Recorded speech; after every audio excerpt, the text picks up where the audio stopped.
Okay, so yeah, today I'm going to introduce you all to R Markdown. Some of you might have used this before, some of you have not. This will kind of be like a comprehensive introduction. So I'll start with the basics, like just how to make code in an R Markdown document, but then I'll also get into some like cool nuances and specifications that you can use in R Markdown that are useful.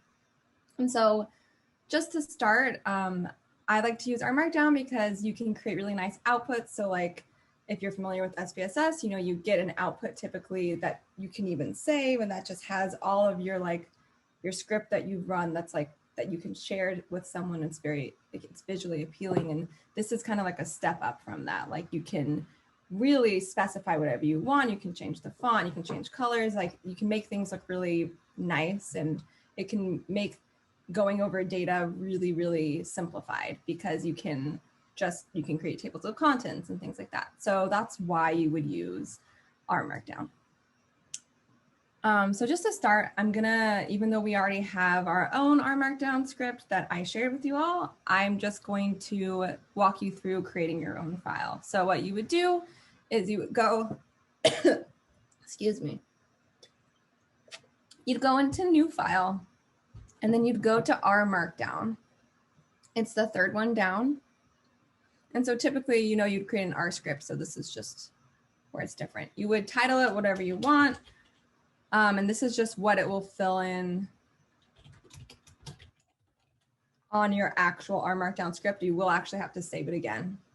And so what I'm going to go over with you all today is how to create an HTML R Markdown. You can do a PDF version and a Word one. And so what you just want to do is you would want to keep this consistent with what you then type into the top section of your R Markdown document. So why I'm just specifying that I'm doing HTML today is because there's some things that I'll be showing you how to do, which you can only do if you use this HTML format. So yeah, and this is HTML was how R Markdown was made. So like it was kind of like what it was designed to be, like this is the format it's supposed to be in. So that's why I think there's just like the most options for that. Okay, so this is what it looks like when you first create an R Markdown file. There's some specific settings that they have. This is just like a general setting, but you could really just delete all of this, and then you can go in and start your document. So yeah, I'm gonna go back here though now. So for my document, you'll notice there's some specifications up here that are a little bit more complex than what that first document is, and we'll go over that all later. But what I would first just want you to do is to run this first chunk of code, just so that we kind of have everything in our working direct or in our environment. Okay, so as an intro, I'm going to show you the two types of ways that you can run code in R Markdown. The first one is using this. And so what you just do, it's very simple. It's on the little, on your keyboard where you have the tilde, but also the back quote. That's what you want to use. So you do 3 back quotes, bracket, and then R, and then I usually do 2 enters and then another 3 of the back quotes. And I just want to specify this is back quote, not apostrophe. I have had times that I try to run this and then I realized that I used the wrong thing, and then I was like, why won't it work? So yeah, just make sure that you do that. Okay, and so what you would do is then once you do this, you can really type anything into that section and it will run like it normally does in R. Okay, so what you can do is like, say for example, you can do really anything that you do in R. So like if you want to just run like, yeah, like something like a function like 2 + 2, or if you want to like run something like assessing the mean of a variable, you can do that as well. And so what I wanted to show you guys though is that, so when you have lines of code, these will both get exported. So like this, right? You have 2 + 2, which will have that 4 answer, and then the mean, which will have the 5.8 mean. And so when you export that, it will come up. You'll see like both of these outputs, but when you're running it within R Markdown, it will like kind of cover it up so you just can't see it. So sometimes what I'll do is I will separate these things so that way I can like, so it's something like this where I just have my one output that I'll see just because it's easier for me. It doesn't really matter though when it comes to what it visually looks like in the actual R Markdown once you knit the document. Okay. And so the second way of kind of using code in R Markdown is you can do it within a line. And so what this is basically useful for is when you want to kind of include it along with text usually. So say something like you want to have like 2 + 2 and you want it to just yield that answer of what 2 + 2 is. And so you can actually just include that function directly here. And so like we would get the same. So what that will just do is insert 4 in there. So again, this is just, you use the back, what's it called? Not the apostrophe, the back quote, there we go. And then you put R and then you type in whatever like regular code you would want to run. And then you would, it's like mean. And then, yeah, you would you'd end it with another back quote. Does that make sense so far? Okay, and so this is what it would look like. So you see now when it is in your actual R Markdown, it looks nice and pretty. You don't see the weird back quotes in R. All you see is like the output. So like the 4 or the 5.8, or I like asked it to call like a list of the factors, things like that. So this is like a really nice thing, I think, to use if you're like, just want to get your descriptives out, and you can use the same sort of thing basically anytime that you run like for study 1 or study 2. It's really easy to just like plug that in and you have it like written up and it looks like you put a lot of work in. Okay, so now I'm going to get into just like some basics, and what that's going to be is just, I'm going to start with like text. So if you just write in like plain text like hello, it's just going to look very basic like this. And then if you are writing, you need to put 2 spaces at the end of a sentence in order for it to like enter down. So even if you type in enter and then you start, like say you started this next line of code, it would actually export it in a way that it didn't actually take in that enter. So you always have to put 2 spaces after that line. There are 2 ways of doing italics. So these are the ways. Bold, pretty self-explanatory. If you want to do a subscript, you just do the caret around the subscript. So this is what that looks like. And then if you want to strike through, you use like the tilde, like the 2 on each side.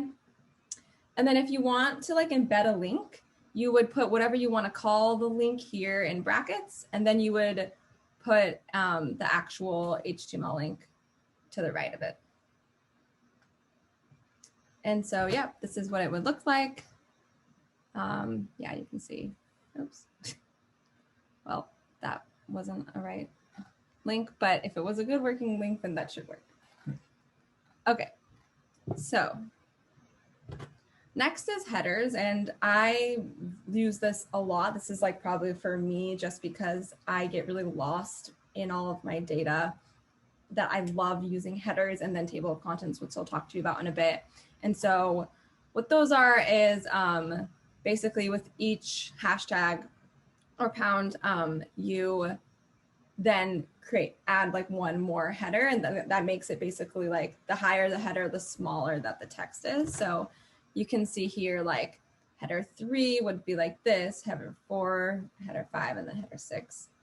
This is what level 2 looks like. And then I don't know if I have a header 1. Okay, yeah, basics. And then like this is what the level 1 header looks like. So yeah, it goes all the way to 6. You might be able to figure out a way to get more if you wanted them, but I just don't know how. Okay, so finally, just like some symbols. You want an N dash, you use these 2 little guys. M dash, you use 3. Ellipses, very straightforward. If you want to do an equation, you can use the dollar sign on like each side of it, and that will like make it so that it gives you the symbols. So this is kind of nice, especially if you're doing a stats homework assignment or something too. And you just like want to be able to include all of that and like have it printed out really nicely. So this is what that would look like. Yeah, and then there's just like some other basic things like, so this is basically, I just add this in here. So if you're ever working on R Markdown, you could like open this up and you just have kind of like all this stuff there, because it's not like you need to memorize this, but it's just like good for referencing. So yeah, you can use the horizontal rule, like you just do these three little guys, and it looks really nice. So that could make things like visually, aesthetically pleasing if you want to like break it up into different sections. If you kind of want to do like a block quote and just makes like some text stick out, you would just use the, I don't know what this is, like the side caret. And then, yeah, you can do bullets with asterisks, and then you can also do lists with numbers, pretty self-explanatory. If you want to make sub items, you can do one tab or two tabs in it, depending on if you're using the bullets or if you're using a list. Okay, and then you can also make like little tables. So if you type it out like this is the nice little table that you'll get. I don't know many times that you would do this, because usually you would probably just, if you're doing like a chi-square or something, it would do that. If you're, I don't know, maybe if you wanted to like import means or something, you could do that. But yeah, one nice thing that you could do is, for example, if you wanted to like display means, you could actually change this to do like the inline code where you put like R and then you put like mean of like whatever it is. And then you could specify like even like specific, like just different things if you wanted to have it just directly pull that and add that to a table. So yeah. Okay, so finally, this is, I didn't know where to put this, so this is where it is. At the top, you can specify the date, and you can just type in the specific date, but you could also put in rsys.date, and that will automatically just print out today's date whenever you knit the document. And so that's like, for example, why it says June 11th and not like, you know, the month ago that I started working on this presentation. So yeah. And then I will just like make sure that I recognize that I took a lot of this information from this cheat sheet, which is from RStudio. And it's just like a really nice document, and you'll have that link now, which, yeah, I think that's also helpful if you're just like working on this and you want to like pull it up. Really good resource. So yeah. Okay. So I'm going to just go through some code specifications. And so this is one reason I think why it's also really nice to use R Markdown. So for each chunk of code, you can specify what you want to actually be displayed. And so there's a lot of different things that you can choose. So to begin with, you can choose if you want to actually display the code. And like, if I'm working with people and I want to just give them a really clear, like, this is my output, I'm almost always choosing to not have the code included, because I just want them to see like the output of the ANOVA table, of like the ANOVA analysis, or like the actual like plot, not the like all the ggplot nonsense. So this is like really helpful to make things look super clean. The default is true, so it will include your text, but if you do specify false, it's not going to include that as well. And so, yeah, so for example, you can see here I have echo equals false. And so if we go down, let's see. Oops. Yeah, so if you see here, like we don't have any of the code, it just shows me that output. Okay, and so then I know that it's like if you're working in R, you see warnings a lot, and those can be especially overwhelming to people who don't work in R, but also if they're not a problem, like you don't need to keep note of those. And so you can also choose to not include warnings. The the default is to include warnings, but if you specify warning equals false, it won't show that. And I use that a lot when I'm loading like packages, because sometimes, you know, there's often like this is made, I don't know, it's like this was compatible with R 6.3 or whatever, and it doesn't really matter. It just like says that, or maybe it does matter, but I don't think that it matters and I don't care. So I'm just gonna like do warning equals true or false because I don't want to see it. And so here's an example. So say I have like warning equals true. It's gonna show me this little warning that I have. And then say if I have it with warning equals false, it's just going to be like that nice little graph. So yeah, you can see what that actually looks like here, where it's like, okay, you have the warning or not. So I'm almost always like saying warning equals false, like, and you can, I'll show you in a second how to make it so if you want, just like the default for all of them is warning equals false. Just because like, I think a lot of the times we don't want that in our like actual exported, like this is our final like display of our data. Okay, so really the same thing now like with errors. So with error equals false, if like there's some sort of error that comes up, then it won't show that. I don't even have an example of this because it won't even let you knit an R Markdown document if you have errors for the most part. So I'm not really sure. I'm sure there are times, but you know, and I'm giving you this information, but this is probably something you won't use that often.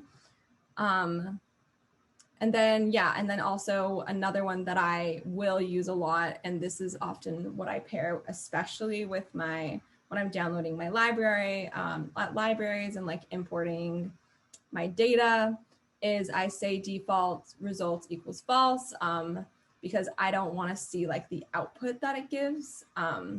So I just want it to like run it, but I don't want to see like all the like behind the scenes of that. So yeah. And so like I have an example here of that where like I feel like this is so self-explanatory, but where is it? Yeah, it's like either the output's included or it's just not. Okay, and so finally, there's also display messages. So this is the same thing. Like you're getting words that come out of R sometimes when you run an analysis. They might be a message, they might be a warning, they might be whatever. And so you'll probably just have to play around to figure out, like if you knit the document and you're like, whoa, there's like all this text. Okay, was it a message? What was it? And then that's what you'll add in to specify, like, I don't want to see that. So yeah. And I use message a lot with packages. There's some other, oops, I didn't need that in there. There's some other specifications. One that I'm using a bunch right now is eval equals true or eval equals false.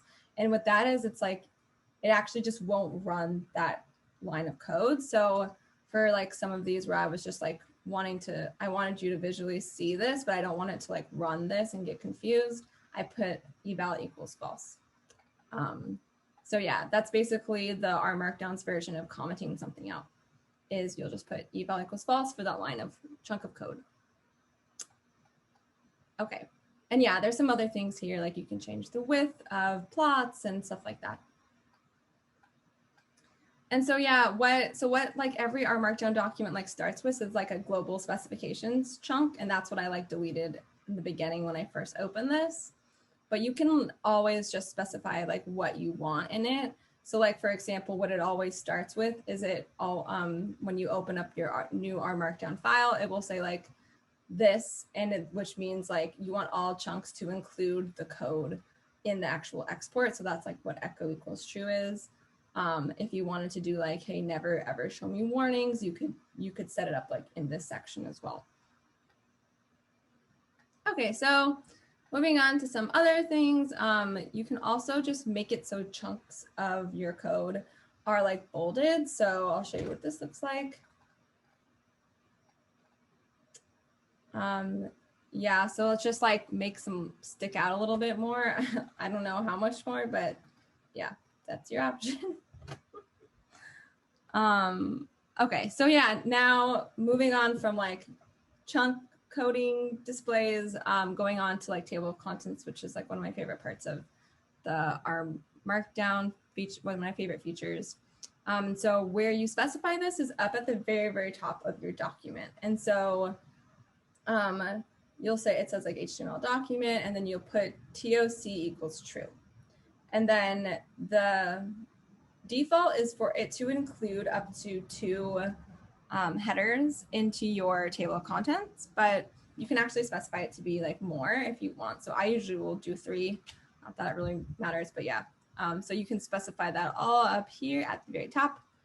So you'll see it says HTML document, and then table of contents equals true, table of contents float equals true. Oh yeah, so that is something I think I have down there in a second, but yeah.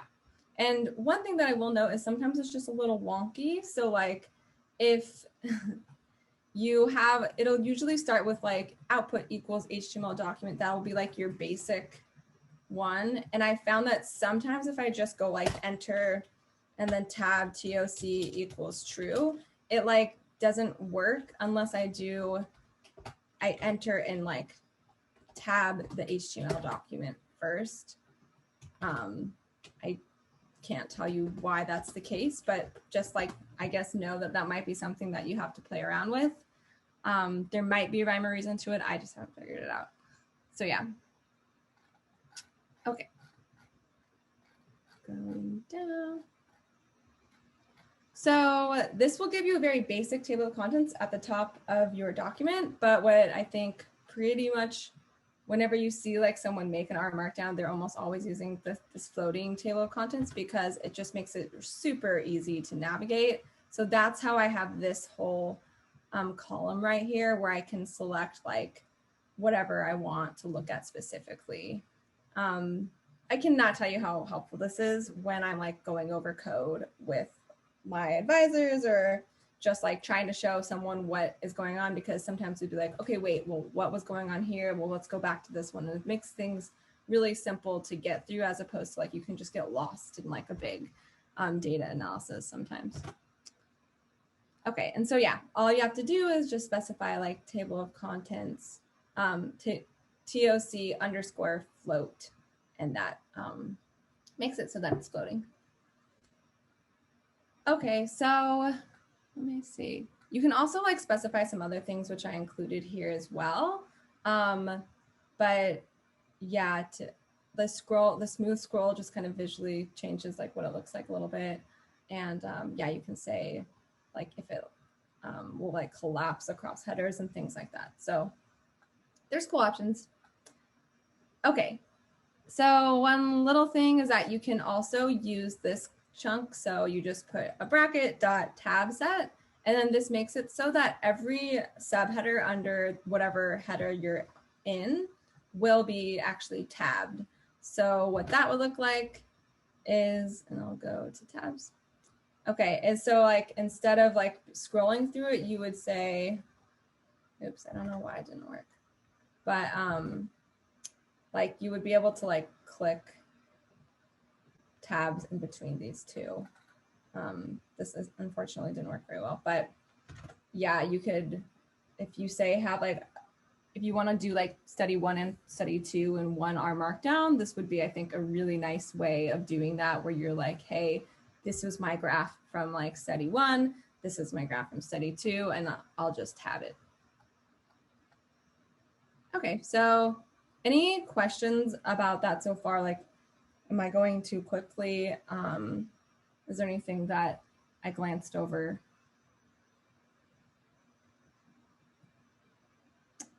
Okay. All right, so then when it comes to appearance, there is... Ashley, pause for 1 second. Diego has a question. Yeah. Can you hear me? Yes. Can you have, like, in theory, unlimited tabs for that subsetting, the tab set thing? That's a good question. I don't know. It would probably get really, really small, right? Because it's like study 1 across, and then under study 1 and 2, there's like nested, kind of tabs. I guess I'm wondering, like, in theory, you could have study 1, study 2, study 3, like the first layer of tabs. Like, you could still have a bunch of those, right? Yeah, yeah. Yeah, and then nesting down like tab within a tab within a tab. Like, yeah, I agree that that would get busy after a few. But yeah, that makes sense. Cool. Yeah, I mean, you can play around with it. I'm sure you'd be able to get like at least like 6 in there. Like you can see there's still like quite a bit of space, like at least to the end. Yeah. And also they have like the scrolling function. So you probably could just go tab it up as much as you want. Thanks. Okay, so when it comes to appearance, which obviously is just something that's why we're doing our markdown. So this is probably something you'd also want to think about. There's a lot of built-in themes. And so here's like a link to a gallery that just shows all of those, all the possible themes. So I can pull this down, there we go. Yeah, so you can kind of see the different ones. This is like the default one, but you know, there's ones like Cerulean, or I don't know how to say it, or Cosmo, or you can really like you can pick whatever you want. The one that I know, I think Karina uses Journal a lot, and I'm using Yeti in this document that we have, and it might be because of how it looks, but I also just think I like the name. So yeah, that's what this one looks like. So yeah, you can kind of like mess around with it. There's also, you can download more themes.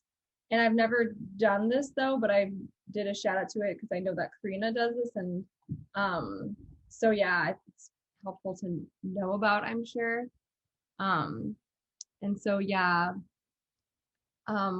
you can do that. Like there's one package called RMD formats. That's one that you can like install and then you load it. And so then now the next time that you're creating an R Markdown, you would do, you would go into here and then you could actually pull from a specific template, like the ones that you would have downloaded before. So this is one from like RMD formats. I haven't used it before, but I know that there's an option if you're like not liking the themes that are just built in. Okay, and then where you would put this is at the top. So you can see here, I put theme equals Yeti, and that's specifying the theme that I chose. Okay, so the next thing is that you can also choose how to highlight your code depending on how much you want to bring attention to it. So this is also something that you put at the very top of your document, and this is what I use so that way my code has that darker background as opposed to like maybe a lighter one. But you can specify all the different highlights here. I tried to find a gallery of them, but I couldn't. So I think you might just have to do a little trial and error, which God forbid would take like 5 minutes, and I probably should have just did it. But I didn't feel like doing it a bunch of times and then like screenshotting. So I'm sorry, but they're all great options, I'm sure. Okay, so the final thing is like you would specify this at the top of your document, but you usually wouldn't want to unless you're wanting to turn it off, is like smart. And so what that does is it changes like straight quotes to curly quotes. It makes this, which I showed you guys earlier, into an M dash, this into an N dash, and then this into ellipses. If for some reason you were not wanting that to happen, you can specify like smart equals false at the beginning of the document. Okay, and so then the last thing that I'll talk about when it comes to like the settings that you change at the top of your document is also DF print. And so this specifies like how data frames are printed, and that even includes like summary tables and things like that.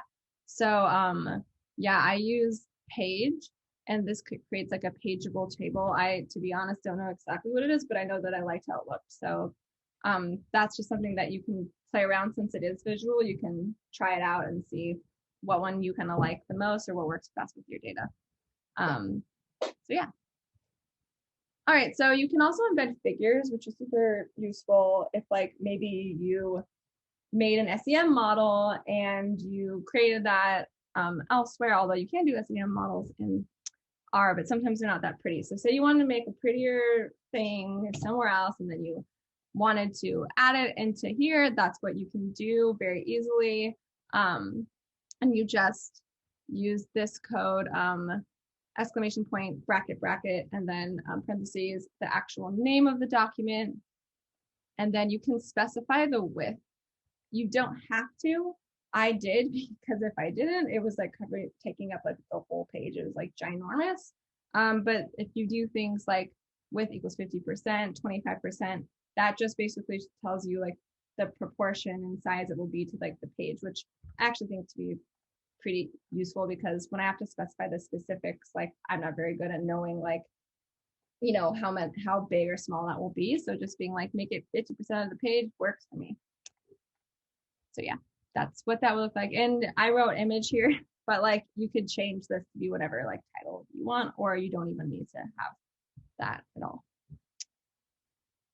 Okay, and then so when it comes to creating images, this is actually also something you can add at that very tip top of your document. So like up here, and what that is you can just say like what the width and height of your figures would be, if you want it to automatically include captions for figures, and like if you create images, what sort of image it would be. So like it would be a JPEG or a PNG. I get the sense, and I don't know this for sure, that PNG just works better with R Markdown and R in general, just because that seems to be the default it goes to. So I do just try to use PNG. I don't know if that's true, but I just see that's something I've noticed. So yeah, if there's ever an issue with like something, I'll usually just change it to a PNG and see if that helps. Okay, so the other thing that I wanted to go over is like something that I think is really helpful if you're like doing a bunch of like ANOVAs or something, and you want to be able to quickly and pull those like the F and the P and like whatever, and like put it into some text. So I'm just going to talk a little bit more about some advanced inline coding. So let's say, for example, you want to run an ANOVA. And so I'm using this classic Iris data set. And I'm seeing this breakdown here. And so I create an ANOVA, and it's using model. So I'm just calling, this is the name of it, is model. And there's a super cool package that you might have used before, but it's called Broom. And so if you load that Broom package and you use the tidy function, what that does is it creates like a clean tibble from that output. So now you have that output, and it's pulled it basically into like a matrix. And now you can specify specific areas that you want to pull. So for example, if I wanted to write up like that the main effective species is significant, I could now pull certain items from that and just add it into that text. So what I would first do is, because usually, as you can see here, it is in scientific notation, and it's not just like the 2 or 3 decimals that we would want. I would first clean it up a little bit. So I would run this, and I'll just show you what that tibble looks like.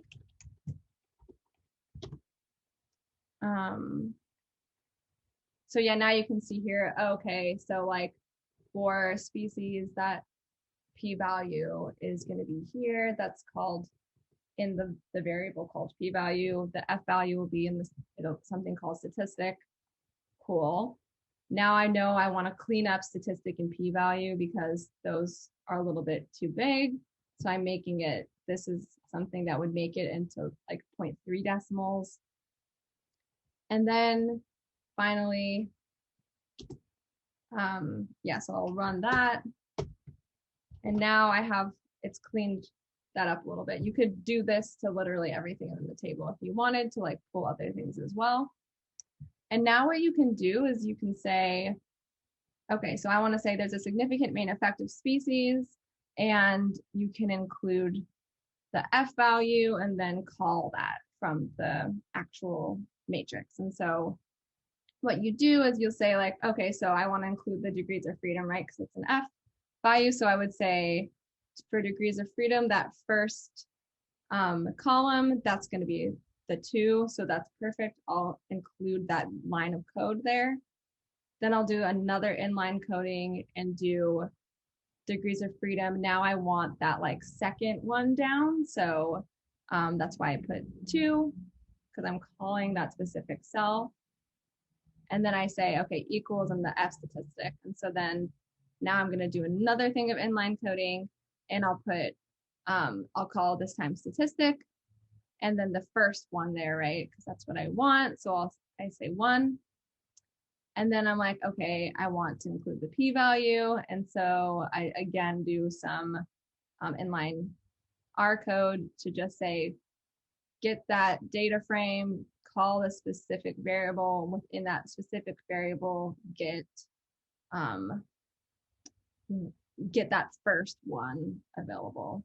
And I have to say thank you to Karina for giving me the code to specifically grab like specific cells from a matrix. So that's very helpful.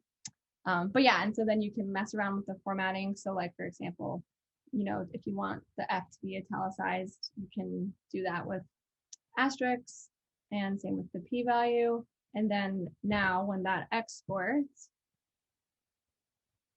it will just nicely read, there's significant main effect of species on sepal length.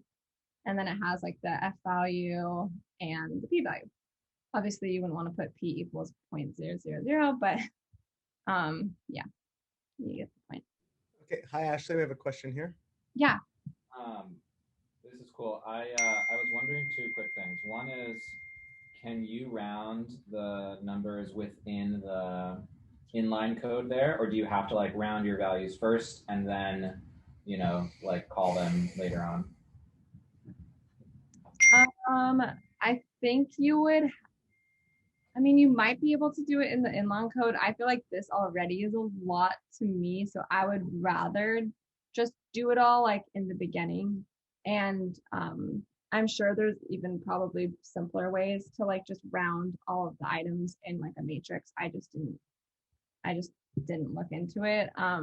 So you might just do, that might just be easier to do one line of code that's like, hey, turn this into like 0.3 decimals or something for each like matrix that you make. That sounds good. The other quick question is maybe, oh, thanks, Ariel. And maybe I can say this for the end, is more like a question about like writing your whole paper in R Markdown, which obviously is like a thing some people do and seems super useful, but I've always wondered how useful it is when you're like collaborating with people who maybe want to make edits to the paper and that kind of thing. So I don't know if you have thoughts on that, but I'd be curious to hear what you or others think. But maybe that's better, broader question for once you finish. So up to you. I mean, I'm almost done, so I actually am like more than happy to just chat about stuff now. Yeah, I would say that, I mean, I don't know. I still use this mostly for like when I'm going over data like with others, is like when I'm the most excited to be using R Markdown. So if I can just really easily like reference the table and see this write-up is for me like what I like the most. What I would probably do is just like copy paste specific chunks. Like if I do something like at the beginning where I write like the mean of blah blah blah is this, like the average age is like this, like that, those are some descriptive stats that I just kind of would always have at the top. So like I'd probably just copy paste those into a document. But the idea of like just writing up your whole paper, also like your results section could make sense. It's just I don't know, like it is some of the stuff I do think that it might take longer than you want it to take if you're like writing it up. I don't know. Yeah, no, that's it. That I've always wondered that, and I've been trying to figure out like what's the right usage of, because I agree, writing R Markdown reports for like yourself or for like sharing a report with your advisor for a meeting you're going to have with them or for collaborators, like super useful. And I know that people write full papers in R Markdown, but I've always thought like, how do you collaborate on it? Because if you're a co-author, you know, a few co-authors, they want to be like editing the paper while you're doing analyses. Maybe GitHub is the solution that can like sync it up, but I've always just been like, yeah, you're working on this local R Markdown file, and then do you like send, like, for example, like what if your professor doesn't know R? Like, how do you write your paper in R Markdown and then send that to them? You know what I mean? So I've always been trying to figure out like what's the best usage of that, and like whether it's worth writing most of your paper or like you're saying writing just sort of like paragraphs and then copy pasting those into like a Google Doc or Word doc or whatever. But yeah. I mean, the other option is you can create this instead of using HTML. You could create it with like the Word document. I use that a lot, like for one of my stats classes where they always wanted everything in a Word document. Right. And so then it immediately exports to Word. If you're working with someone who doesn't know R, they get that final one. They can edit it, and then you could just take those edits and change them within R. Yeah, you have to like track. It have to be like a track changes thing that they do so that you know what. Like this is a GitHub type thing then. Yeah, that's why I was like, yeah, trying to figure out what's the most efficient way. It doesn't seem like there's a simple solution yet, but there's probably just stuff I don't know.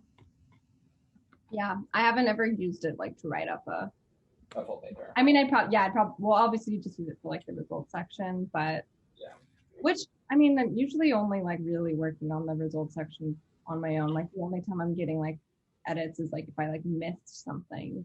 But yeah. So yeah, I guess I'll just kind of say some final thoughts and then open it up again for more questions. So basically, sometimes you can use the tilde in your paths, like when you're setting your working directory, but that does not work in R Markdown. And so sometimes I've gotten into trouble with that where I've been like, why isn't it able to load this data thing? And it's because I had maybe originally made something in a normal R script, and then I tried to use that same working directory and it didn't work. So that's just something that I think is good to know. I also just like would say be mindful of the pathways that you're working with in like your directory, because I've found that it to get a little tricky with R Markdown sometimes, mostly because of this issue, I think. But yeah. And then also, so the final thing that I didn't talk to you about yet is the actual process of knitting a document. And so I will show that now because I realized that's kind of like the key.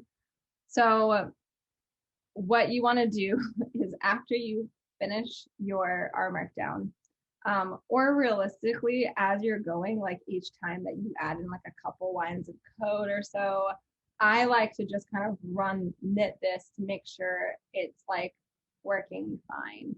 So if you made it to be an HTML one, then you're gonna want to select knit to HTML. You can sometimes do like knit to Word and it will work anyway. I don't know why, because other times I do it and it doesn't. So I don't know.